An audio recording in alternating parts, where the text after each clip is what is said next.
हरियाणा, जम्मू कश्मीर और महाराष्ट्र के साथ साथ दोस्तों झारखंड में भी इलेक्शन 2024 के विधानसभा की ताज़ा सर्वे सटीक ओपिनियन पोल सामने निकल कर आते हुए नजर आ रहे हैं। दोस्तों आपको बताने वाले हैं इस वीडियो में दोस्तों झारखंड विधानसभा 2024 का ताज़ा सटीक सर्वे ओपिनियन पोल आप हमारे इस चैनल पर देख पाएंगे। हेलो नमस्कार, जय हिंद, वंदे मातरम। दोस्तों स्वागत है आपका हमारे इस यूट्यूब चैनल में। दोस्तों आज की वीडियो में लेकर आए हैं लोकसभा चुनाव 2024 का ताज़ा सर्वे सटीक ओपिनियन पोल। दोस्तों विधानसभा झारखंड का ताज़ा सर्वे सटीक ओपिनियन पोल में आपको बताएंगे झारखंड विधानसभा में कौन सी पार्टी की बनेगी सरकार और कौन सी पार्टी का 2024 में पूरी तरीके से सुपड़ा साफ होता हुआ नजर आ रहा है। दोस्तों झारखंड में विधानसभा की 81 सीटें हैं। दोस्तों आज की वीडियो में बात करेंगे कौन सी पार्टी को कितनी सीटें मिलेगी।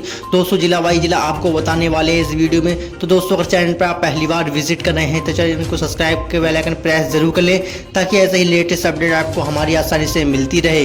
दोस्तों बात कर लेते हैं सबसे पहले विधानसभा सीट जामताड़ा की। जामताड़ा में विधानसभा की 2 सीटें हैं। इसमें बीजेपी का यहाँ पर खाता नहीं खुलेगा। कांग्रेस पार्टी के खाते में 2 सीटें जाती हुई नजर आएंगी। जेबीके जयराम महतो की पार्टी के खाते में दोस्तों यहाँ पर 0-0 सीट जाती हुई नजर आएगी।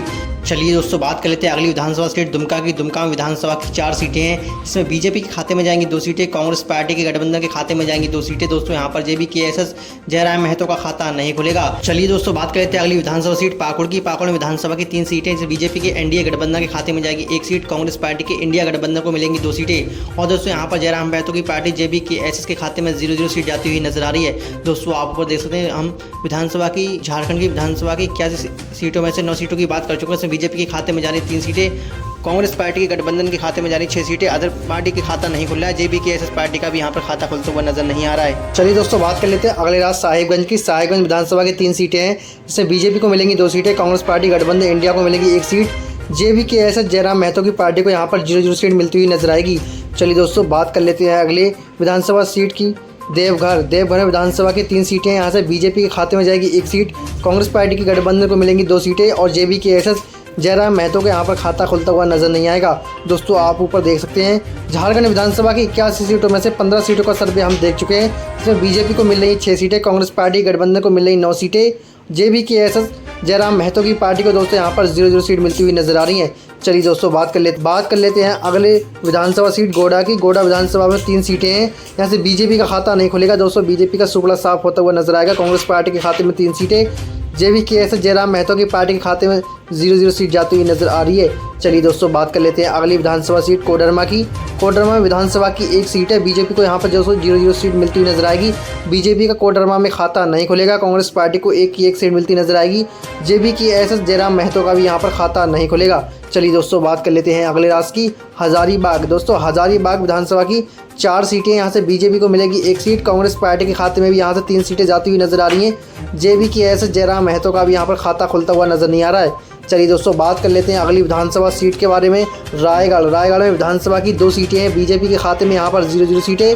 दोस्तों रायगढ़ में बीजेपी का खाता खुलता हुआ नजर नहीं आ रहा। 2024 के इलेक्शन में कांग्रेस पार्टी के खाते में 1 सीट जाती हुई नजर आ रही है और जयराम महतो के खाते में दोस्तों यहाँ पर 1 सीट जाती हुई नजर आ रही है। दोस्तों आप ऊपर देख सकते हैं विधानसभा की 81 सीटों में से 25 सीटों का सर्वे हम देख चुके हैं, जिसमें बीजेपी के खाते में 7 सीटें, कांग्रेस पार्टी गठबंधन के खाते में 17 सीटें, जेबीके के खाते में 1 सीट जाती हुई नजर आ रही है। चलिए दोस्तों बात कर लेते हैं अगली विधानसभा सीट चतरा की।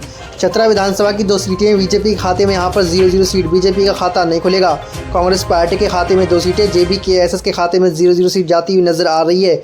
चलिए दोस्तों बात कर लेते हैं अगले विधानसभा सीट गिरिडीह में विधानसभा की 6 सीटें हैं। यहाँ से बीजेपी के खाते में जाएगी 1 सीट, कांग्रेस पार्टी के गठबंधन के खाते में 2 सीटें, जेबीके जयराम महतो के खाते में दोस्तों यहाँ 3 सीटें जाती हुई जेबीके जयराम महतो के खाते में यहाँ से 3 सीटें जाती हुई नजर आ रही हैं। चलिए दोस्तों बात कर लेते हैं अगली विधानसभा सीट बोकारो की। बोकारो में विधानसभा की 4 सीटें हैं। बीजेपी को यहाँ से 1 सीट मिलती नजर आएगी। कांग्रेस पार्टी के खाते में 2 सीटें और अदर पार्टी के खाते में यहाँ से 1 सीट जाती हुई नजर, जेबीके जयराम महतो के खाते में यहाँ से 1 सीट जाती हुई नजर आ रही है। चलिए दोस्तों बात कर लेते हैं अगली विधानसभा सीट धनबाद की। धनबाद में विधानसभा की 6 सीटें हैं। बीजेपी को मिलेगी यहाँ से 2 सीटें, कांग्रेस पार्टी के गठबंधन के खाते में भी 2 सीटें और जेबीके जयराम महतो को 2 सीटें मिलती हुई नजर आ रही हैं। चलिए दोस्तों यहाँ से बात कर लेते हैं 81 सीटों में से हमने 43 सीटों की बात कर चुके हैं, जिसमें बीजेपी को मिल रही 11 सीटें, कांग्रेस पार्टी की गठबंधन को मिल रही 25 सीटें और जेबीके जयराम महतो के खाते में 7 सीटें जाती हुई नजर आ रही हैं। चलिए दोस्तों बात कर लेते हैं अगले विधानसभा सीट पूसिंग भूमि की दोस्तों यहाँ पर विधानसभा की 6 सीटें हैं। बीजेपी को मिलेंगी 3 सीटें, कांग्रेस पार्टी के गठबंधन के खाते में 2 सीटें और दोस्तों यहाँ पर JBKSS को मिलेगी 1 सीट। चलिए दोस्तों बात कर लेते हैं अगली विधानसभा सीट रांची की। रांची में विधानसभा की 7 सीटें हैं। बीजेपी के खाते में जाएंगे 3 सीटें, कांग्रेस पार्टी के गठबंधन को मिलेंगी 3 सीटें। JBKSS जयराम महतो को यहाँ से 1 सीट मिलती नजर आ रही है। चलिए दोस्तों बात कर लेते हैं अगली विधानसभा सीट की रांची। अगली विधानसभा सीट की बात करें तो दोस्तों यहाँ पर पासिंग भूमि विधानसभा की 5 सीटें हैं। बीजेपी को यहाँ से 3 सीटें मिलती नजर आ रही, कांग्रेस पार्टी के खाते में 2 सीटें और JBKSS जयराम महतो के खाते में 1 सीट जाती हुई नजर आ रही है। चलिए दोस्तों बात कर लेते हैं अगली विधानसभा सीट सरायकेला में दोस्तों विधानसभा की 3 सीटें हैं। बीजेपी को यहाँ से 0-0 सीट मिलती नजर आ रही, कांग्रेस पार्टी के खाते में 3 सीटें, JBKSS जयराम महतो के खाते में 0-0 सीट जाती हुई नजर आ रही है। दोस्तों आप ऊपर देख सकते हैं विधानसभा की 81 सीटों में से 64 सीटों का सर्वे हम देख चुके हैं, जिसमें बीजेपी को यहाँ से 20 सीटें मिलती हुई नजर आ रही हैं अभी तक और कांग्रेस पार्टी के खाते में 35 सीटें जाती नजर आ रही हैं और JBKSS जयराम महतो के खाते में 8 सीटें जाती हुई नजर आ रही हैं। चलिए दोस्तों बात कर लेते हैं अगली विधानसभा सीट खूंटी की। खूंटी में विधानसभा की 2 सीटें हैं। बीजेपी को यहाँ से 0-0 सीट मिलती नजर आ रही हैं। बीजेपी का सुपड़ा साफ होता हुआ नजर आ रहा है खूंटी से और कांग्रेस पार्टी के खाते में 2 की 2 सीटें। JBKSS जयराम महतो का भी खाता खुलता हुआ नजर नहीं आ रहा है। चलिए दोस्तों बात कर लेते हैं अगली विधानसभा सीट गुमला विधानसभा की 3 सीटें हैं। बीजेपी को यहाँ से 1 सीट मिलती नजर आ रही, कांग्रेस पार्टी के खाते में 2 सीटें और JBKSS के खाते में 0-0 सीट जाती हुई नजर आ रही है। चलिए दोस्तों बात कर लेते हैं अगली विधानसभा सीट सिमडेगा में विधानसभा की 2 सीटें हैं। बीजेपी को यहाँ से 0-0 सीट, कांग्रेस पार्टी के खाते में 2 सीटें, JBKSS जयराम महतो के खाते में 0-0 सीट जाती हुई नजर आ रही है। चलिए दोस्तों बात कर लेते हैं अगली विधानसभा सीट लोहरदंगा की बात करें तो यहाँ पर विधानसभा की 1 सीट है और एक सीट कांग्रेस पार्टी के खाते में जाती हुई नजर आ रही है। बीजेपी का खाता नहीं खुल रहा है, सुपड़ा साफ होता हुआ नजर आ रहा है और जयराम महतो का भी यहाँ पर खाता नहीं खुल रहा है। चलिए दोस्तों बात कर लेते हैं अगली विधानसभा सीट के बारे में लातेहार में विधानसभा की 2 सीटें हैं। बीजेपी के खाते में 0-0 सीटें, कांग्रेस पार्टी के खाते में 2 सीटें, JBKSS जयराम महतो के खाते में 0-0 सीट जाती हुई नजर आ रही है। दोस्तों आप ऊपर देख सकते हैं विधानसभा की 81 सीटों में से 74 सीटों का सर्वे हम देख चुके हैं। बीजेपी के खाते में 21 सीटें, कांग्रेस पार्टी के खाते में 43 सीटें और दोस्तों JBKSS जयराम महतो को 9 सीटें मिलती हुई नजर आ रही हैं। चलिए दोस्तों बात कर लेते हैं अगली विधानसभा सीट पलामू विधानसभा की 5 सीटें। बीजेपी के खाते में जाएंगे 3 सीटें, कांग्रेस पार्टी के गठबंधन को मिलेंगी 2 सीटें, JBKSS का यहाँ पर खाता नहीं खुलेगा।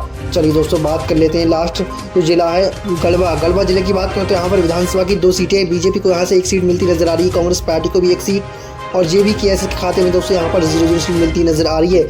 दोस्तों आप ऊपर देख सकते हैं झारखंड विधानसभा की 81 सीटों में से 81 सीटों का सर्वे हम देख चुके हैं, जिसमें बीजेपी के खाते में 25 सीटें, कांग्रेस पार्टी के गठबंधन के खाते में 47 सीटें और दोस्तों यहाँ पर JBKSS के खाते में 9 सीटें मिलती हुई नजर आ रही हैं। दोस्तों आप ऊपर देख सकते हैं यहाँ से बीजेपी का पूरी तरीके से सुपड़ा साफ होता हुआ नजर आ रहा है। झारखंड में सरकार नहीं बन रही है और दोस्तों कांग्रेस पार्टी के 47 सीटें मिलती हुई नजर आ रही है। पूरी तरीके से दोस्तों फुल बहुमत से सरकार बन रही है कांग्रेस पार्टी की यहाँ पर और दोस्तों जयराम महतो को भी यहाँ से 9 सीटें मिलती हुई नजर आ रही हैं। और दोस्तों आप कमेंट करके हमें बताएं कि आप 2024 में झारखंड में किसकी सरकार देखना चाहते हैं और दोस्तों आप अपना राय हमें कमेंट बॉक्स में ज़रूर बताएं। मिलते हैं नेक्स्ट वीडियो के साथ।